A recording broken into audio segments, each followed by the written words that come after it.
The Land Rover Discovery is one of the worst vehicles money can buy, or so the internet would lead you to believe. Are these really as bad as everyone says they are, or are the owners right? Dealers across the country are drowning in SUVs that just won't move.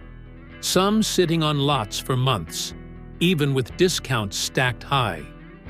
It's not about bad cars, it's about timing, pricing, and the brutal reality of today's market. In this video, we'll count down the 10 slowest-selling SUVs of October 2025 and reveal how each one's resale value is holding up or falling apart. Let's get started. Number 10. Nissan Armada. If you've driven past a Nissan lot lately, chances are you've seen rows of Armadas parked under the sun, waiting for someone brave enough to take one home. Once admired for its big body comfort and brawny V8 engine, the Armada is now one of the toughest SUVs for dealers to move. The main reason? Times have changed. Gas prices aren't sky high, but buyers today care about efficiency, tech, and future resale. And this truck-based beast struggles on all three fronts. The Armada's market day supply has climbed near 6 months' worth of inventory. It's a solid, durable SUV, but its age is showing. It still uses an older powertrain while competitors have switched to hybrid systems offering better mileage and smoother ride quality. Inside, it's plush and roomy, but the infotainment system feels a step behind newer rivals from Toyota and Chevy. Resale isn't helping its cause either. 5 years down the line, the Armada loses about 60% of its value, one of the steepest drops in the full-size SUV category. That means if you buy one new today for around $70,000, you might see less than 30 grand when it's time to trade it in. Still, there's a silver lining. Because dealers can't sell them fast enough, they're throwing serious incentives. Thousands off MSRP, 0% APR for qualified buyers, or hefty lease cash. So if you need a big body-on-frame SUV for towing or family hauling and don't mind the fuel bill, this could be your moment to negotiate hard and walk away with a serious deal. Number 9. Mitsubishi Eclipse Cross. Here's a small SUV that's stuck in an identity crisis. The Mitsubishi Eclipse Cross was supposed to bridge sporty looks with everyday practicality, but somewhere along the way, it got lost between the two. Dealers are sitting on months of unsold inventory, and buyers just aren't biting. At first glance, it's not a bad-looking crossover. The coupe-style rear end and aggressive lines make it stand out. But the competition in the subcompact segment is fierce. The Honda HR-V, Chevrolet Trax, and Toyota Corolla Cross all undercut it with better fuel economy and higher perceived quality. And while Mitsubishi has tried to freshen up the model year after year, the interior and tech package still feel dated next to its rivals. Under the hood, the 1.5-liter turbocharged engine gets the job done, but the continuously variable transmission robs it of excitement. Drivers call it fine, not fun, and in today's market, fine doesn't sell cars. Add in limited dealership reach across the US, and you've got the recipe for slow sales. From a resale perspective, the Eclipse Cross drops about half its value within 5 years. Not terrible compared to luxury models, but not great either. The brand's smaller footprint means used buyers often look elsewhere, which drags prices down. Still, if you're hunting for something under 30 grand with a 10-year powertrain warranty, this SUV might actually make sense. It's reliable, easy to maintain, and dealers are motivated to clear space. It's not the flashiest choice, but with the right discount, it could quietly become one of the smarter budget buys of the year. Number 8. Range Rover Evoque. The Evoque is the kind of SUV that turns heads, sleek, sculpted, and unapologetically stylish. Yet that very appeal is part of the problem. It's beautiful, but beauty alone isn't enough to keep it from sitting still on dealer lots. Right now, Land Rover dealers have more than half a year's worth of Evoque inventory waiting for new owners. Buyers love the design, but hesitate when they see the sticker price and ownership costs. Starting north of $55,000, the Evoque competes directly with the BMW X1, Audi Q3, and Mercedes GLA, all of which offer similar luxury with better reliability scores and cheaper long-term maintenance. Inside, the Evoque still feels premium: plush seats, dual-screen infotainment, and top-tier materials. But software glitches, tight rear seating, and steep repair bills keep buyers cautious.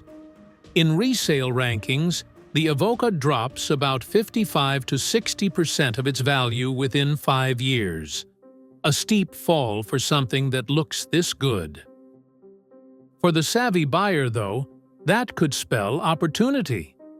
Dealers can't afford to let them collect dust, so deep discounts and extended warranties are popping up. If you lease rather than buy, the depreciation becomes the bank's problem, not yours. So while the Evoque may not make sense as a long-term keeper, it can be a fantastic short-term indulgence, a way to drive something truly stylish for less than you'd think. Number 7. Land Rover Discovery Sport. Another Land Rover joins the list. And that's telling. The Discovery Sport was meant to be the brand's accessible luxury SUV, a way to bring new buyers into the Land Rover world. But accessibility doesn't mean affordability when your rivals offer more value for less. Dealers are reporting around 6 months' worth of Discovery Sport units gathering dust. Its strengths, solid off-road capability, and classy interior design are overshadowed by maintenance concerns and inconsistent reliability scores. Owners love the driving feel, but dread the service visits. That reputation alone keeps resale values down. At 5 years, the Discovery Sport loses around 60% of its original value, worse than the segment average. For context, Toyota RAV4s and Honda CR-Vs hold closer to 45% of their value after the same time. That gap can cost you thousands. But here's the twist. For buyers who plan to keep their SUV long-term, depreciation doesn't matter as much. With today's incentives, you could walk into a dealership and save $10,000 off MSRP. Combine that with an extended warranty, and suddenly it becomes a reasonable way to own a luxury SUV experience at a mainstream price. It's still risky, but it's risk with a reward if negotiated right. Number 6. Audi Q8. At number 6 sits a German heavyweight that's been losing steam, the Audi Q8. Once one of the most aspirational crossovers on the market, it's now taking longer than ever to leave showroom floors. Part of the slowdown comes from within Audi's own lineup. The Q7 offers similar space for less money, while the all-electric Q8 e-tron divides attention among high-end shoppers. Add in an $80,000 average price tag, and you've got a luxury SUV that feels squeezed from every side. Dealers currently have about 200 days of Q8 supply, meaning inventory is far ahead of demand. Buyers who used to justify the premium for its coupe-like styling now face a harsh resale outlook. About 58% depreciation in 5 years, leaving resale around 42% of its original value. In real terms, that's a loss of over $40,000. Yet, in terms of refinement, the Q8 still delivers.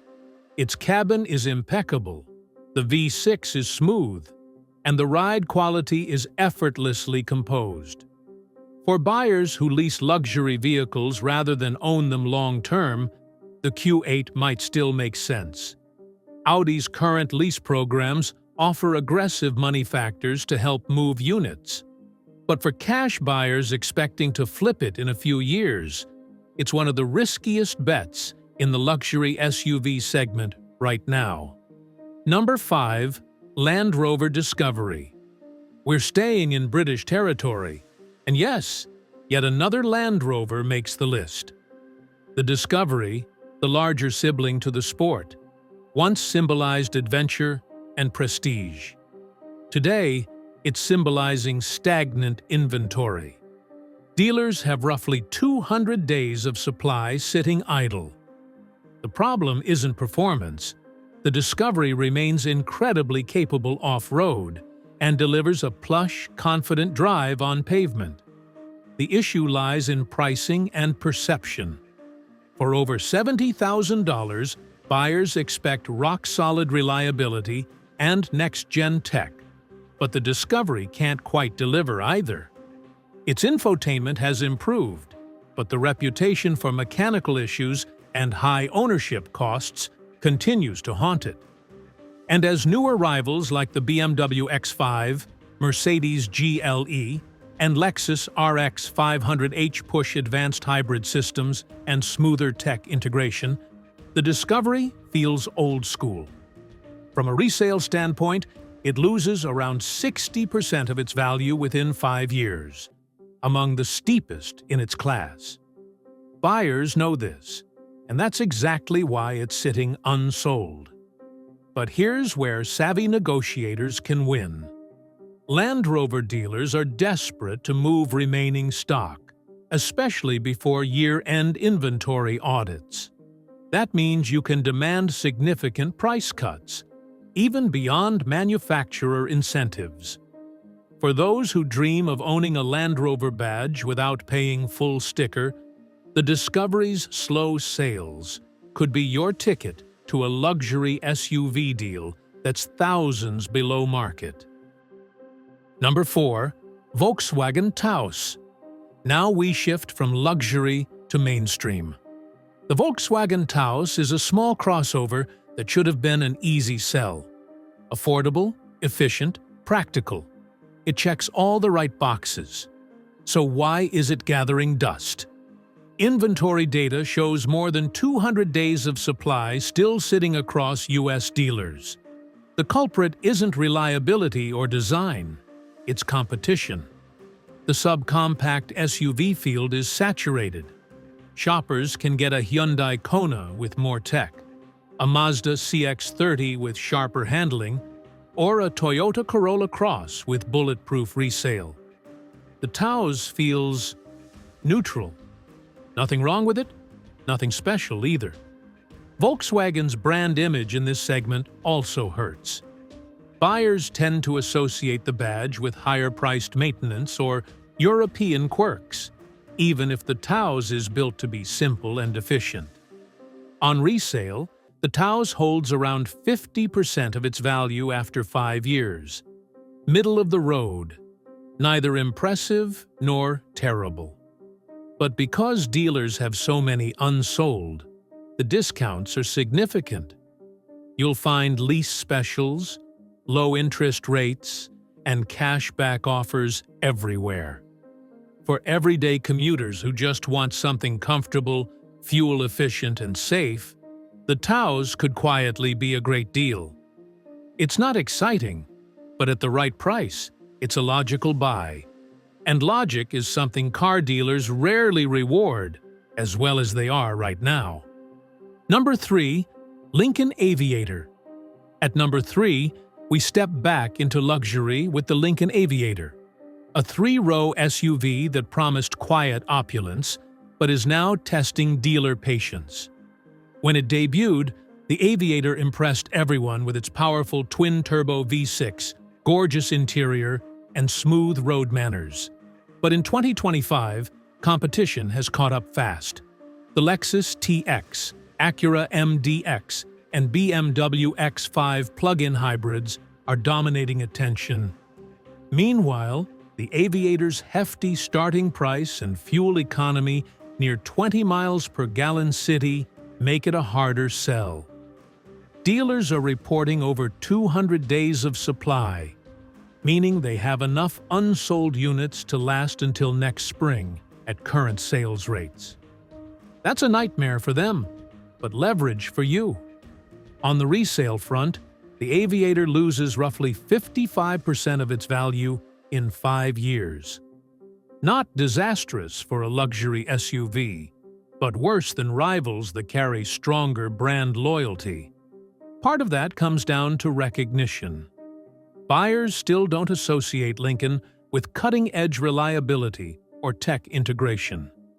If you're drawn to it, the Aviator's strengths are undeniable. Quiet cabin, rear-wheel drive balance, and a powertrain that feels confident even at highway speeds.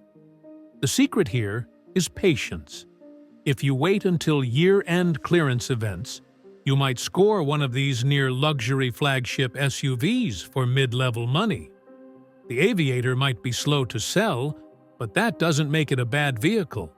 It just makes it one of the best negotiation opportunities in the luxury space right now. Number 2. Maserati Grecale. Now we enter the truly niche territory. Maserati launched the Grecale to capture the booming compact luxury SUV market, a way to compete with the Porsche Macan and BMW X3 while bringing Italian flair into American driveways. It's beautiful, it's fast, and it's unsold. Inventory numbers show roughly 8 months of supply across dealerships. The issue isn't performance. The Grecale drives superbly. The issue is perception. Maserati remains a boutique brand, and while its engines sing, its reliability record doesn't. Buyers looking to drop $80,000 tend to favor brands that promise peace of mind. Inside, the Grecale is stunning. Leather everywhere, precise stitching, and screens that feel modern. But all that elegance comes with maintenance costs that rival exotics. And in today's cautious market, that scares people away. Resale data backs it up. Luxury niche vehicles like the Grecale typically lose around 58% of their value in 5 years, sometimes more. That's brutal depreciation for such an expensive car. But if you love Italian design and plan to lease, this could be your perfect match. Leasing protects you from resale pain and lets you enjoy a unique vehicle few others will have. Dealers are offering substantial lease support just to move inventory. In other words, if you've always wanted a Maserati badge on your driveway, you might never find a cheaper way to do it than right now. Number 1. Jaguar F-Pace. Topping the list, the slowest-selling SUV in America right now is the Jaguar F-Pace. It's elegant, athletic, and almost universally praised for its styling. Yet it's been sitting longer on dealer lots than any other SUV in 2025. With an average market day supply of around 372 days, the F-Pace represents an entire year of inventory waiting for homes. The reasons run deep. Jaguar as a brand has been in transition, moving toward full electrification, trimming its lineup, and losing visibility in mainstream media. That's made buyers hesitant, unsure about future support and resale value. And those resale numbers don't help. The F-Pace loses roughly 65% of its value over 5 years, one of the worst in the segment. That means a $70,000 SUV could be worth under $25,000 halfway through its life cycle. Performance-wise, the F-Pace still shines. Sharp handling, luxurious ride, and potent engines. But the competition has leapfrogged it with better tech and longer warranties. For dealers, it's a tough story. Beautiful metal collecting dust, while incentives stack higher and higher. For buyers, however, it's a potential gold mine. Deep discounts, sometimes $10,000 to $15,000 off MSRP, are becoming common. Add certified pre-owned warranties, and suddenly the risk looks smaller. The key is simple. Never pay full price. If you negotiate like you know these numbers, the F-Pace could be one of the best luxury bargains on the road. And there you have it. 10 SUVs the dealers simply can't sell in October 2025. Some fail because of price, others because of perception. But every single one hides a deal waiting for the right buyer. Which of these would you take if the price was right? Let me know down below. And remember, in a buyer's market, patience is profit.